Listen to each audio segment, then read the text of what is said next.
حروف ارکاب کے ملنے سے لفظ بن گیا، اور لفظ کی ہم نے دو قسمیں دیکھی تھی، کون کون سی؟ با معنی اور بے معنی۔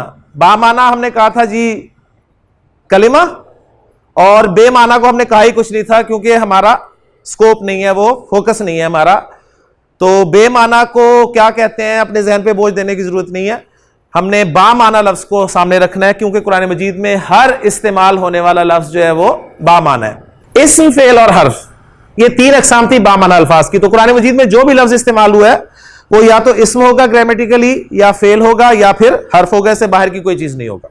ان تین کو ہم نے سمجھنا ہے، ان تین کو سمجھنے کے بعد ہم انشاءاللہ اس قابل ہو جائیں گے کہ قرآن مجید ہمیں سمجھ میں آنے لگ جائے گا انشاءاللہ تعالی۔ طریقہ کار ہمارا سیکھی ہوئی زبان کی مدد سے نئی زبان کے رولز، یہ طریقہ ہم نے اختیار کیا ہوا ہے۔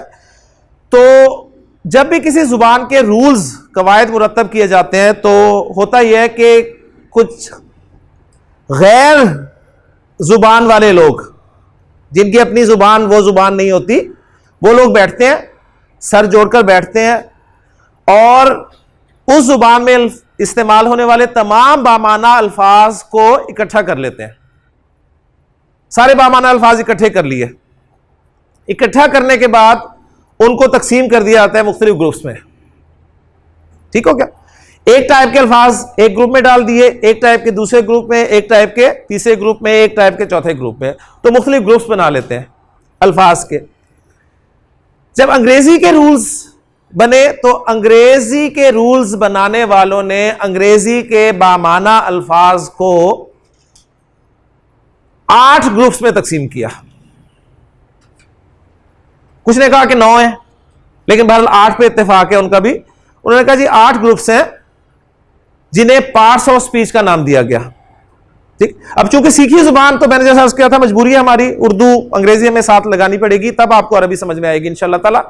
تو جو پارٹس آف سپیچ ہیں وہ 8 ہیں۔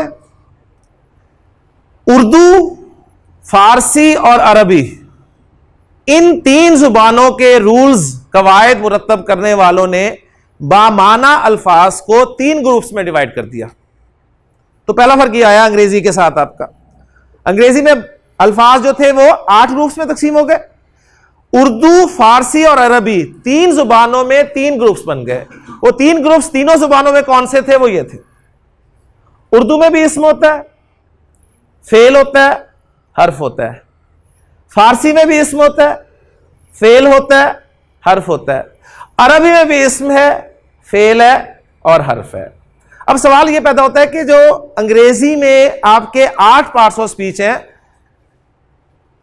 3 تو سمجھ میں آ گئے، وہ باقی کہاں جائیں گے 5؟ تو ظاہر بات ہے وہ 5 جو ہیں وہ انہی میں کہیں نہ کہیں گھسے ہوئے ہوں گے۔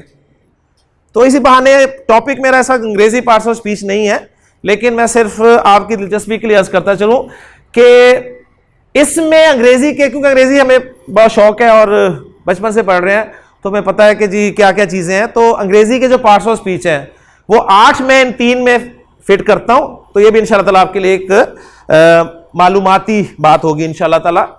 انٹرجیکشن کیا لفظ ہوتا ہے؟ یہ آپ کے ایموشنز کو ایکسپریس کرتا ہے۔ واو، ٹھیک ہے۔ قرآن مجید میں جیسے یوسف علیہ السلام کے بھائیوں نے جب حضرت یوسف کو کنویں میں ڈالا تھا تو قافلہ وہاں سے گزرا،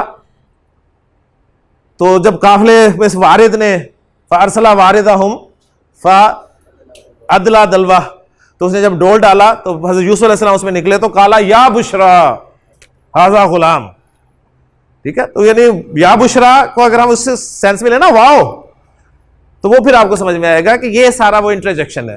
ٹھیک، تو انٹرجیکشن اب کس طرف جائے گا؟ یہ بھی اس میں آ جائے گا جی۔ تو اب آپ کے 3 تو 5 6 7 8 پارٹس آف سپیچ جو ہیں وہ اسم، فعل اور حرف میں تقسیم ہو گئے۔ آرٹیکل کو بھی شامل کر لیں اگر، تو آرٹیکل آپ کا انڈیفینٹ اور ڈیفینٹ آرٹیکلز اے اور دی جنہیں ہم بولتے ہیں، تو ایکچولی ان کے لیے کوئی عربی میں الگ سے لفظ نہیں ہے۔ وہ مفہوم کیسے پیدا ہوگا، دی کا مفہوم کیسے پیدا ہوگا، اے کا یا این کا مفہوم کیسے پیدا ہوگا، یہ انشاءاللہ تعالیٰ ہم دیکھیں گے عربی میں۔ تو جو مین پارٹس آف سپیچ ہیں آپ کے انگریزی کے، سارے اسم، فعل اور حرف میں تقسیم ہو گئے۔